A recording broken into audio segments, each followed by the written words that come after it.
I don't have many memories left from my past. The faces of my real parents were like faded masks in my mind.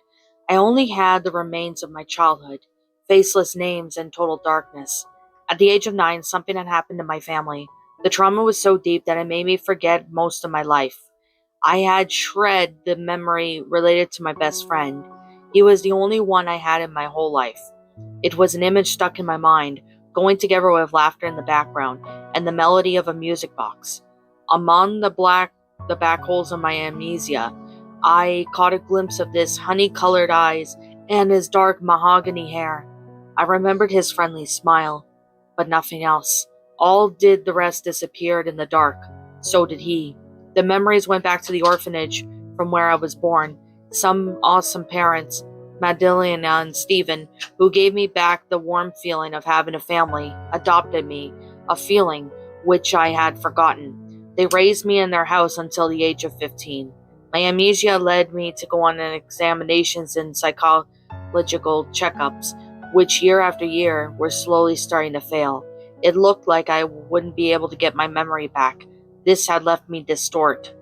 On one hand, I wanted to know what happened, but on the other, an odd feeling of anxiety suggested I not wish on it. Obviously, there were unpleasant consequences to my trauma. It was just like some paranoia of being persecuted by something. My specialists would told my parents that it must have been linked to a peculiar memory, which was continuously stimulated. Neither the cause nor what it was exactly, but clear. Despite my efforts, I couldn't focus on it. I felt like I was being observed, not by people, but from the stuffed toys in my room. It was stupid, I know. At the beginning, they were simply toys, but time and time again, their big round eyes seemed to stare at me. Since I was little, I thought the stuffed toys in my room were alive, and sometimes I tried to prove it. I spied out of my room with the door left ajar. Then I turned back suddenly and never took my eyes off. Not until I felt a bit of a burning sensation from not blinking my eyes. That memory was one of those memories from my childhood that still made me smile. But things have changed. Time after time, the stuffed toys were the ones staring at me. It almost looked like they wanted to test me, and I couldn't bear it anymore. The thought stuck in my mind. At times, it seemed like they moved, turning their little faces towards me. At other times, they made the noises in my room. This couldn't be true, obviously. Why did I thought persecuted me? Well, I hate those stuffed toys. In spite of everything, why didn't I get rid of them? I could have presented them to other children or throw them in the rubbish. One day I tried, I really did, but when I took one of them in my arms, a strong sense of anxiety and terror stopped me. I always ended up putting them back in their places on the furniture, on my bed, the shelves, and then I had to take the tranquilizers. There was the only one toy I took along with me during the night. Despite my age, I couldn't separate from him, and I felt a familiar affection from him that started long before my amnesia. I found him in my wardrobe at the orphanage, and from there on we became inseparable. It was a sweet bunny with long ears long as him. On one side it was red, and the other side it recited a caramel color. He wore a black waistcoat with two long sleeves and draped down to the point of his feet, a dash and elegant collar that donned pointed tips at the very edge of the fabric. His little left beaded eyes were covered with a stylish frilly eye patch, and at the center dawned a black button. It was funny. It looked like the stuffed toy, that it was harmless. He slept by my side ever since I was little, just like that night. After I sneak under the sheets, falling asleep almost instantly amongst the creaking old walls. I was standing still in the darkness, unable to move, and I couldn't understand how I ended up here, surrounded by this only desolated silence. Something slimy grabbed my wrist and held me so tightly that an instant pain shot right through me. A set of white nails slowly penetrated my flesh. I watched them cutting through my skin, making me bleed. I screamed and cried, but a laugh bellowed out, covering my desperate pleas. "She belongs to me," a voice whispered to me.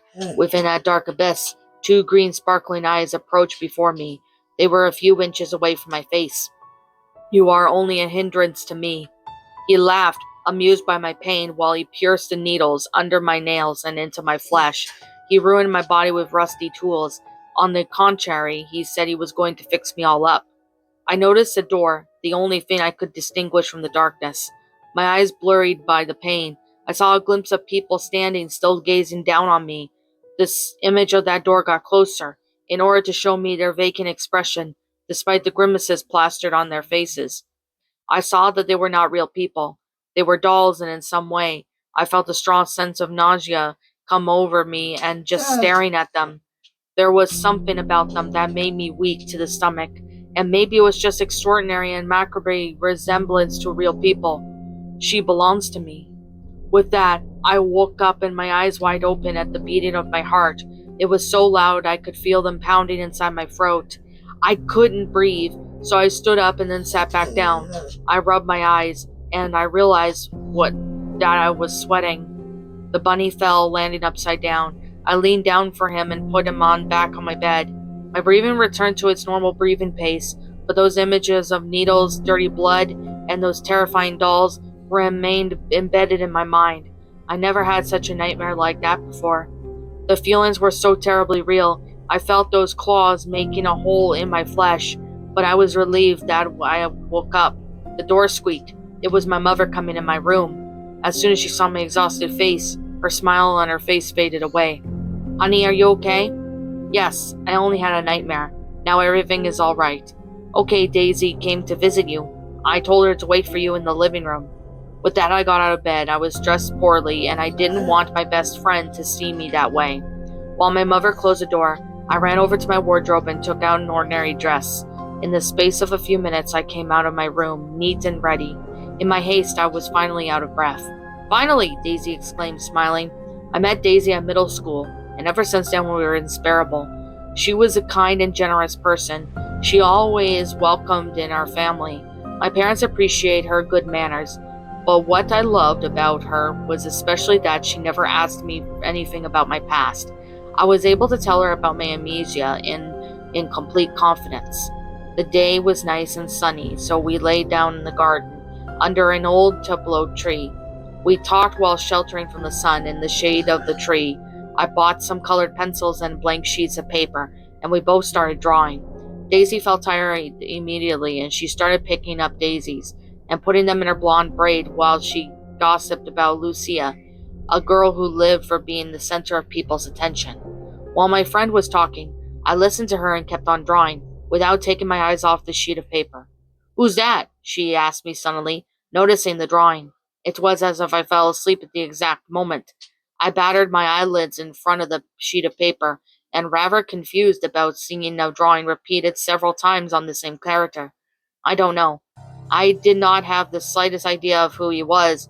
The clearest drawing showed a man wearing a black jacket with an extravagant and voluminous fur on his shoulders. He had a beautiful, happy smile and two yellow eyes that were covered a bit by his fringe. He wore a dark clothing, and in his hands he was holding a little blue case resembling a music box. "Maybe I saw him in the illustration book." "Oh, okay, let's have an ice cream," said Daisy, changing the subject of our conversation, seemingly not very interested. "Ants are coming under my skirt." On that night, I had another nightmare, and this one was worse than the previous night I had before.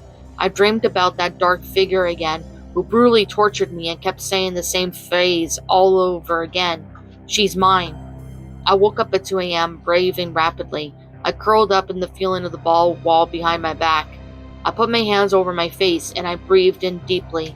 "It was a dream, just a dream," I whispered. Then I looked over at the bunny next to me, which was looking back at me with his black eye and his irritated glance. I threw it on the floor. Since the moment I started sleeping with that thing, my dreams turned into meaningless nightmares. I turned around to rest my legs, and in that moment, I touched something with my foot. I elevated my gaze and noticed a doll sitting on my bed. At first, I was frozen in place. All I could do was stare at her. I didn't understand how she appeared there.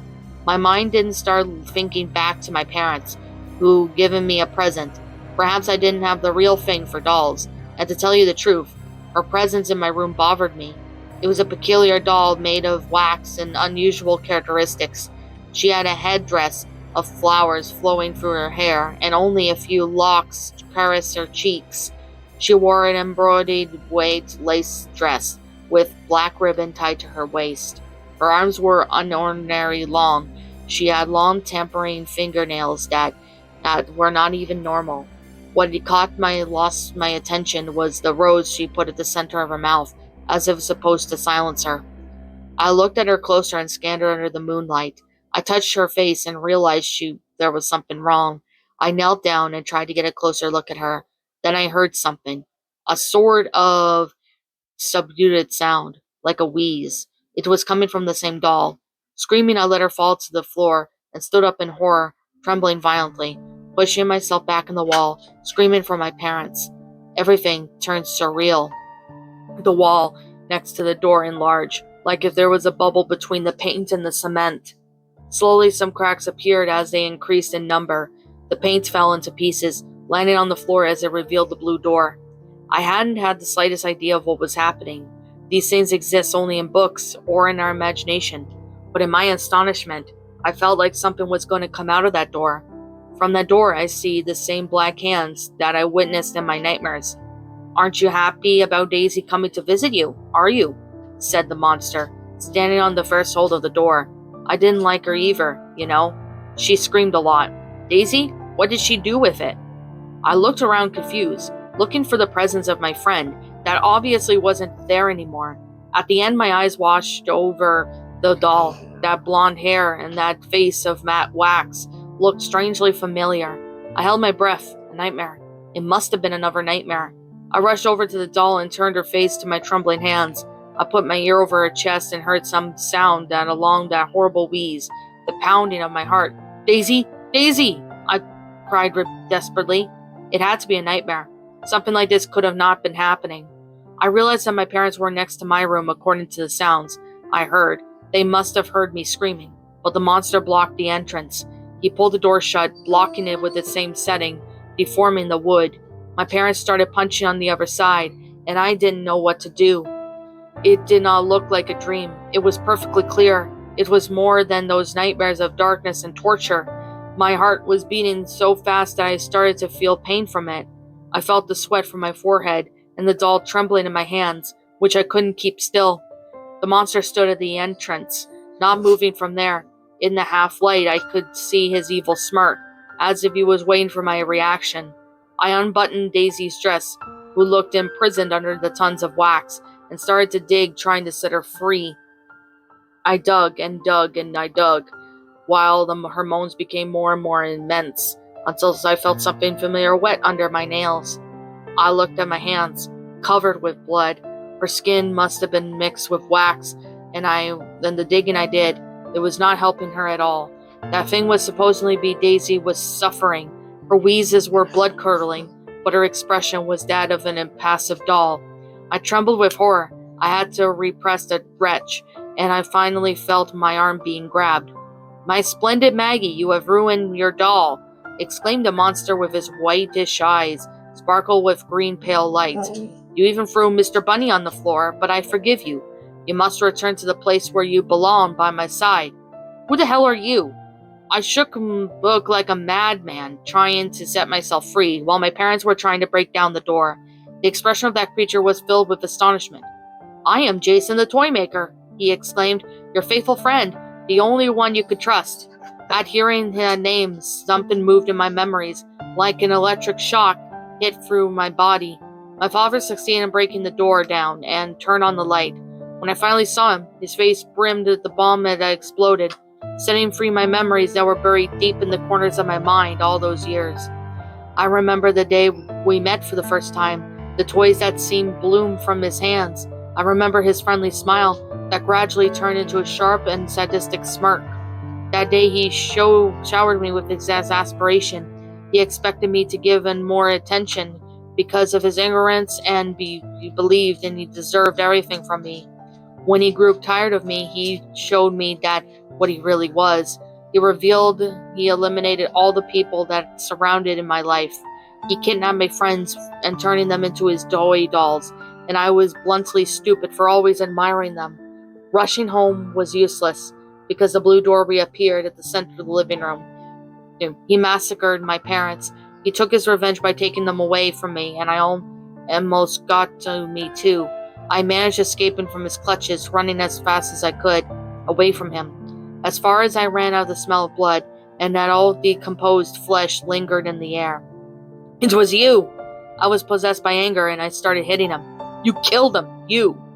I kept hitting him, but Jason was smiling, as if it was tickling him.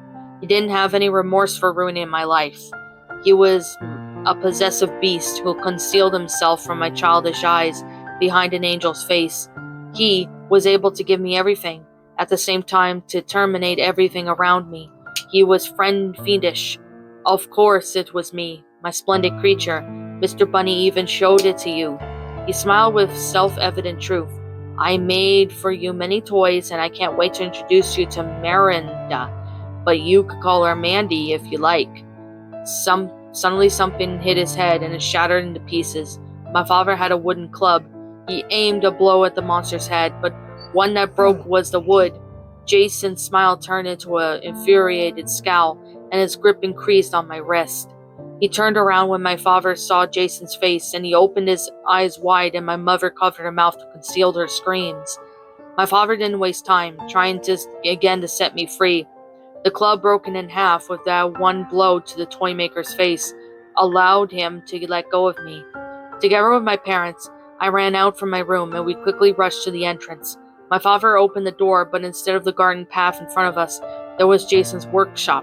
Maggie, I give you one last chance, Jason said calmly, walking down the stairs, after which I'll dye the walls with blood of all the people who surrounded you, you bastard.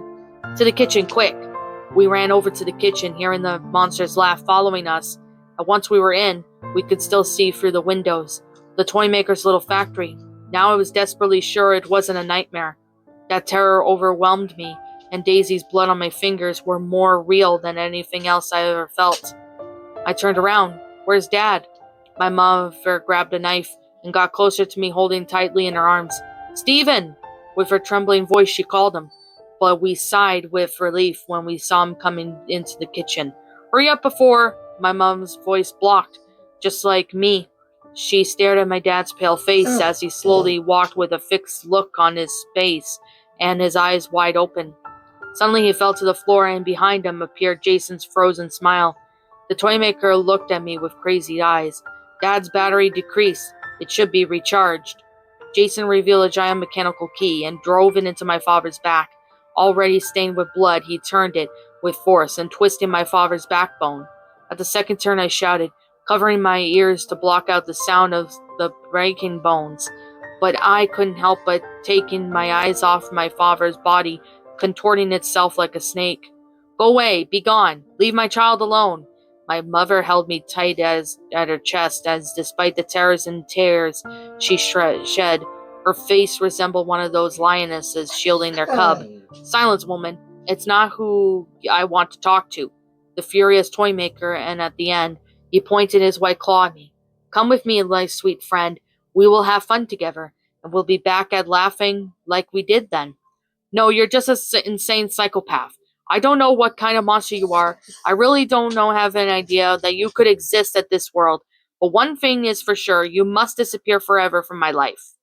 At the sound of my refusal, Jason's face clouded over, and his eyes sparkled with fury. He started to rave, to contort himself and jerking his head as he went on the blink of an eye because of me. I don't understand, he growled quietly. I don't understand. He screamed, grinding his teeth. His face became more terrifying. I was the only one staying by your side when your parents preferred to work than to stay with you. I was a loyal friend, and while the ones surrounding you only looked out for you when they needed it. He came closer. I gave you all my attention, giving you loads of my toys, and I never made you lack of nothing. I always aimed for your own good, and that's why I destroyed everything hurting you. His screams were so loud that it resounded over the walls, while my body shook in horror at the very word. I got rid of all the people that were saddening you, because I wanted you to be happy by my side after I looked for you for so long. You even forgot me? I was a true friend, but you turned your back on me. Suddenly his furious face relaxed, but not his previous insane smile. After doing this for you, there isn't another explanation. There is really something wrong with you. He instilted on me with an accusatory look. You were a very bad little girl, so I have to fix you up." "What?" I trembled with my voice. "You heard me well, you little ungrateful. I will fix you up so you will be good." He snickered. "You will be a very beautiful old toy doll." My mom, who was paralyzed by Jason's charade, suddenly awoke and pointed the knife over to him. "If you even dare to graze Maggie, I swear I will kill you." Jason looked at my mother with a challenging gaze and slowly came closer, the knife trembling in my mom's hands while the toy maker gave an expression guise. She couldn't understand the tension. She pushed me back behind her and hurled herself in front of him. My mom stabbed him in the heart, and the monster opened his eyes wide. He made a contortion of pain, conjuring his dark eyebrows, and my mother smiled triumph. "Just kidding." In that moment, a smirk appeared on Jason's face. He opened his arms with nonchalance, and without taking the knife out from his chest, my mother was shocked and stood still for a few seconds, but she was possessed by the exasperation and started stabbing him several times, trying desperately to make him react somehow. The disgusting sound of flesh pierced the knife could be heard clearly, while the shirt was ripping, but Jason kept his balance perfect. "That's enough now," he commented, bored and straight after he hit my mother in the face, making her fall violently to the floor. "I'll be in trouble if you scratched it." I was quickly next to my mother, helping her get on her knees. The side of her face was already swollen. My eyes leaped on the toy maker as I was waiting for his immediate revenge, but I was petrified when I glimpsed what he was doing. He unbuttoned his shirt and drove his nails into his chest, close enough to the injuries got him from the knife. He sank his claws into his flesh, and he slowly started pulling the opposite side. The wound appeared as a little rip in the center, which enlarged as the flesh shredded like paper. A thick black liquid dripped onto the floor. It was not blood. Even if it was, it must have been something rotten. Something sparked within this exposed ribcage. "You probably will forget how much I care for my splendid music box, but luckily everything is all right." He took his hands off from his exposed chest and covered the hole with his shirt, hiding the music box that started to play from the inside. He then came closer. I wanted to scream. I wanted to beg, but the horror I had witnessed left me completely paralyzed to do anything, which implied squeezing up with my mother. It only took a yank for the toy maker to tear her out of my arms, and he took her up without effort and pushed her back into his chest, preventing her to wiggle out of him. He clenched his arm around her neck, while the other arm blocked the hand that stabbed him. "Now I'll show you what happens to whom tries to hinder me, Mom." He slowly bent her arm in the opposite direction. She cried from pain, trying to set herself free, but that monster was strong enough to bend her limb and make the bones come out. My mother sank to her nails in his blackish flesh, which flaked apart, producing a nauseating smell, but she could not set herself free since the grip was wrapped tightly. "All right, I'll come with you," I shouted with all the voice I had in my body. Jason raised his stare and gave me a serious look. My mother was becoming paler due to the pain and blood loss. She needed my help, but there was nothing I could do but handling myself to the toy maker. "You could take me with you, but leave my mother alone," I said with my trembling voice. "After all, we're friends, right?" I tried to make it a convincing smile. Despite I was trembling from head to toe, my eyes were filled with tears. Jason smirked as he was outright satisfied and pleased of his victory. "Excellent choice, Maggie." At that moment, his arms took back their usual color, his lacerations cauterized, and a few seconds, he was back to his usual appearance. His face returned to its normal state, but I already knew that he concealed behind those amber-colored eyes.